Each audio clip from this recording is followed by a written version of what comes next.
Sup guys, it's Desro. I'm here to make a small little video about a patch. Blizzard has released a new patch for Legacy of the Void. So we'll be talking about all the changes and everything that's been announced. So let's get to it. The new Terran unit, they're still thinking about it. Do they want it to attack quickly?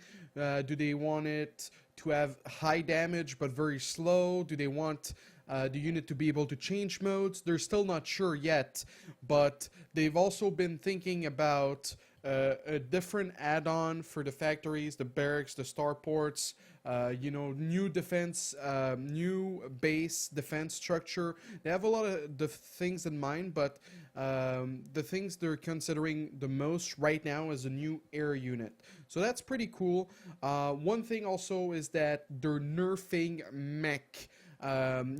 Once upon a time in the armory, the upgrades for mech would be, air weapon and ground weapon for air for mech units. Now, in Heart of the Swarm, they combine both, but now they're gonna split it up again. And why am I getting a message during a video? God damn it! But so anyway, let me. So that's what they want to make sure that players don't focus only on mech. They want bio to still be a part of Terran's play.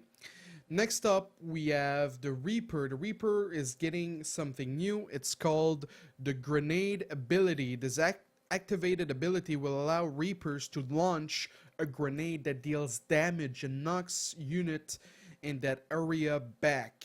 Now, that's a really cool thing. Banelings, you sort of like push them back. You're like, go away, by just throwing grenades. So you'll see people mix in Reapers. That's really, really cool. Just more micro again. And next up, we have the minerals amount change from 100%, 50% to 160%. What that means is you have 8 patches. 4 of them are 1500. The other ones are 750. Now, the 750 ones will be increased to 60% of 1500. I should have probably did the math before the video, but I didn't.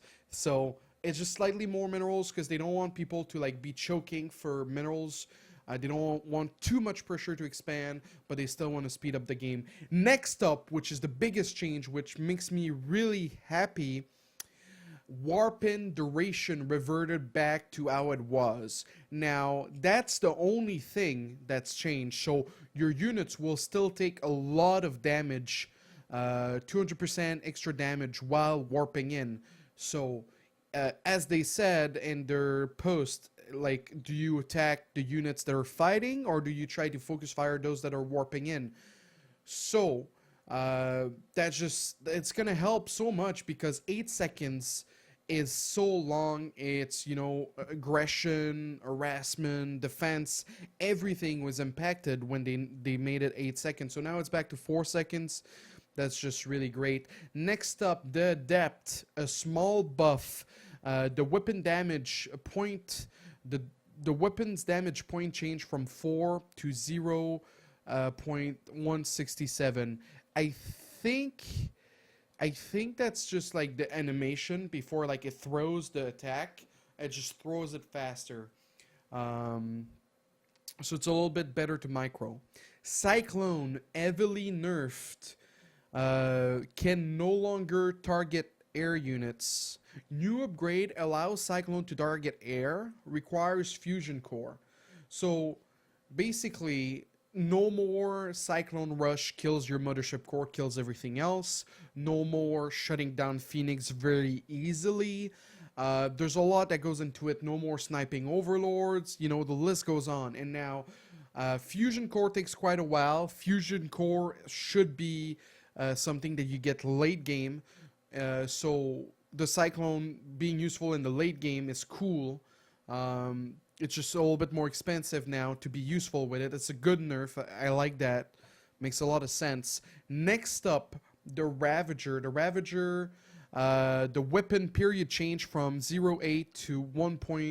or 1.6, which basically means the attack rate is a lot slower.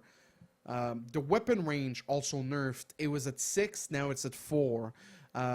Some players on Twitter were talking, I think Loco and Puck, they were talking about it's not the right nerf, or it shouldn't be nerfed. Some people think it should require lair, the Ravager should require lair. I think with these nerfs, it might be okay. One thing that they could look at is the movement speed, because it walks very fast compared to a roach. So maybe lower the speed and require roach speed from lair to get the original speed back. That could be something, but for now, I think that's pretty okay. Ravager's still very strong, but with these nerfs, at least you can fight back. You can, because like Ravagers could just kite you, and even though they're very low HP, they're still like, they were shooting so quickly, shooting so far away. So that's a great nerf. Next up, we have a Zerg buff, the Swarmost. The Swarmost has been buffed. What I mean by that is that the change is back to, instead of being 4 supply now, it's 200 minerals, 100 gas. So that's how it used to be way back in the heart of the swarm. And now the flying locust no longer requires an upgrade. That's just huge. That's huge. But because they're nerfing the HP of the locust, I think that makes it reasonable. Now, the Swarmos can burrow at 2 speed. I don't know how quick 2 speed is. I think it's like similar to an Infestor. Actually, maybe I can look it up real quick. Infestor. So an Infestor, when it is burrowed, will move at 2. So it's exactly like an Infestor. And I think that's okay. I love you all. Thank you for watching. And hopefully I'll be streaming some Legacy of the Void beta soon. It depends on how many players are playing and everything. But thank you for watching and have a good time.